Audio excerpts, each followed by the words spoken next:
Alors, me voici aujourd'hui enfin avec ce cahier 4 en main. Ce cahier 4 est paru déjà depuis quelques mois, mais c'est aujourd'hui que j'en fais la présentation, une présentation assez brève, certes, mais tout de même.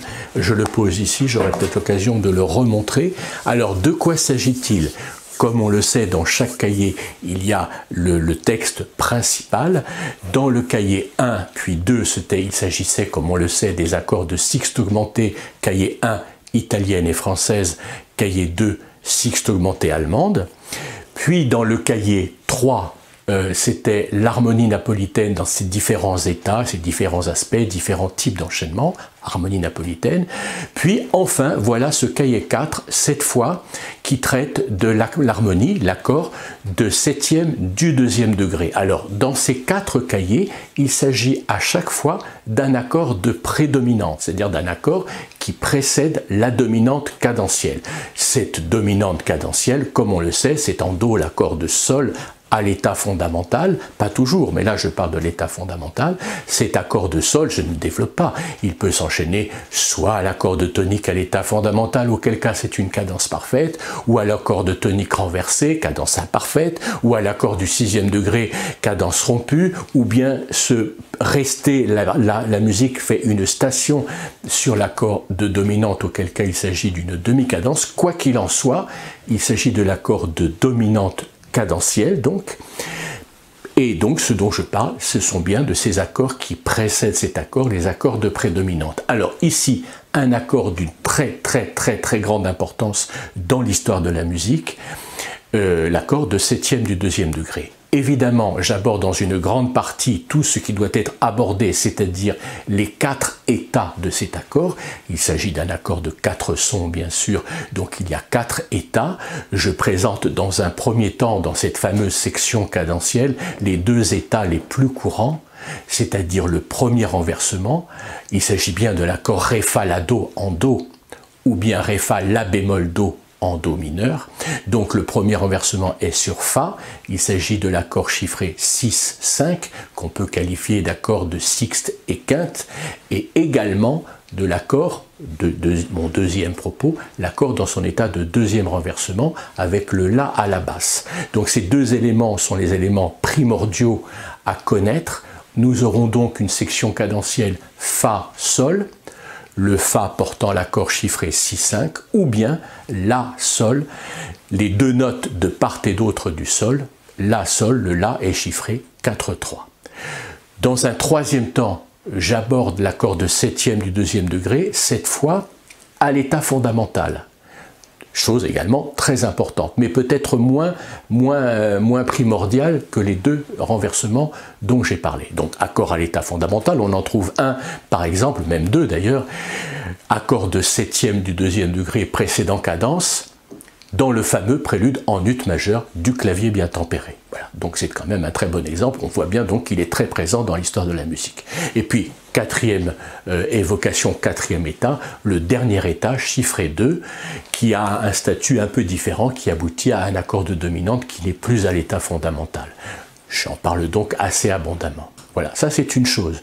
Tout ça est finalement assez simple. Il faut prendre le temps de bien observer le propos, mon propos, bien sûr, qui est une simple présentation des enchaînements, mais surtout les observer dans les exemples que je donne et en réaliser les applications à partir des petits exercices que je propose. Alors là où c'est plus délicat, à mon humble avis, c'est la deuxième partie qui aborde le rôle de l'accord, le rôle modulant de l'accord de septième du deuxième degré. J'ai dit beaucoup, très souvent, que l'accord qui permet la modulation, qui accomplit la modulation, c'est l'accord de septième de dominante de la nouvelle tonalité. Ça c'est vrai. Et on a dans la musique, dans ce que j'ai eu l'occasion de montrer très souvent, une modulation que je peux qualifier, ça n'est pas un terme adopté, modulation directe, c'est-à-dire que je suis par exemple en Do majeur pendant toute une section, j'ai donc les notes de la tonalité de Do majeur, puis apparaît une harmonie Ré, Fa dièse, La, Do, quel que soit son état.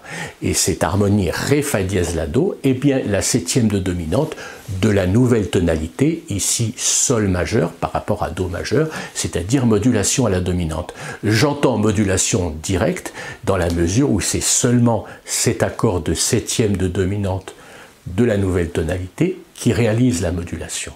Eh bien, dans mon propos ici, je montre les accords qui déjà annoncent une modulation, qui sont les accords de septième du deuxième degré.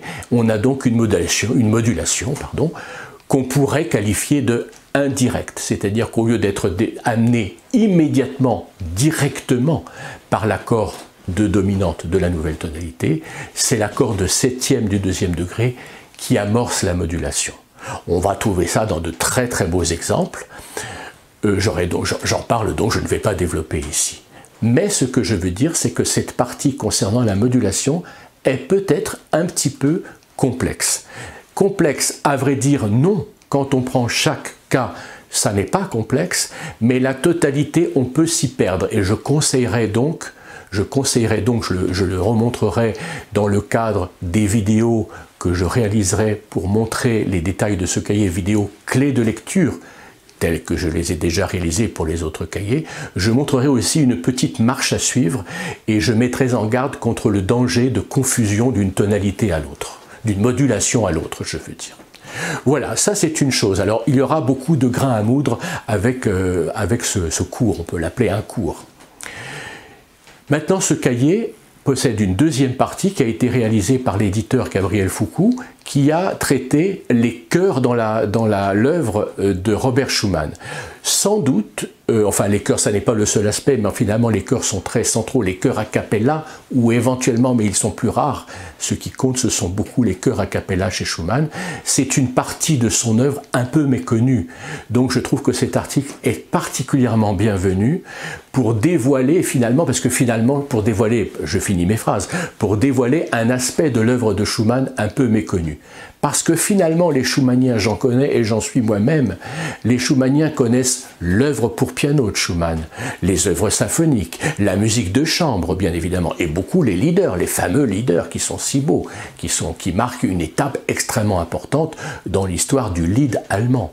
Mais il y a aussi ces canons, c'est un lapsus parce qu'il y a des canons dans ces chœurs, je veux dire ces chœurs a cappella qui méritent vraiment une attention particulière. Ce sont des œuvres absolument magnifiques et je le remercie d'avoir apporté cet article. Alors, à ce propos, je veux dire simplement que je ne vais plus collaborer avec lui. Nous allons nous organiser un peu différemment. L'édition des ouvrages continuera sans l'apport des éditions Gabriel Foucault qui se tournent vers d'autres activités. Voilà, tout ça n'a pas d'importance réelle. Il m'a rendu un service absolument énorme puisqu'il est à l'origine de la publication de tout ce qui a été fait, les livres, l'harmonie, les gammes et les intervalles, l'écriture tonale et les cahiers. Désormais, les cahiers seront édités d'une manière un peu différente. Et puis, je ne développe pas, il y a une troisième section dans ce cahier consacrée, comme je l'ai déjà fait, à l'étude, à l'écriture d'un choral. Il s'agit d'un choral en La majeur. Je propose un travail un peu différent en proposant directement différentes basses chiffrées à réaliser qui réservent certaines surprises de réalisation qui sont donc très intéressantes. Et évidemment, j'y intègre, ça c'est tout à fait naturel, le fameux accord de septième du deuxième degré traité dans le cahier. Mais enfin, ça n'est pas une originalité. Hein. Dans le choral, l'accord de septième du deuxième degré est extrêmement important en tant que prédominante. Bien, voilà pour la présentation de ce cahier. Petit détail qui n'en est peut-être pas un, alors évidemment c'est un peu étrange que je vienne quelques mois après le présenter. Nous avons eu quelques petites difficultés.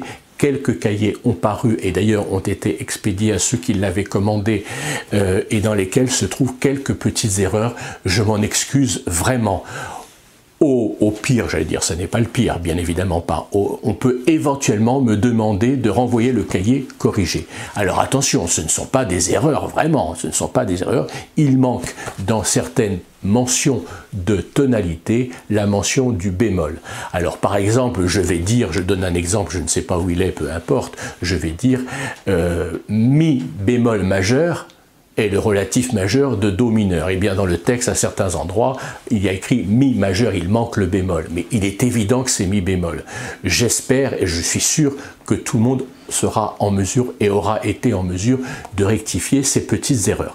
Néanmoins, le cahier que j'ai en main ici est une réédition avec la correction de tous ces petits, enfin ils ne sont pas si nombreux que ça, mais enfin de ces petits manques. Voilà. Je suis disposé à renvoyer une version définitive, si on me le demande. Voilà. Alors, je remercie tout le monde pour l'attention qui est portée à mon travail.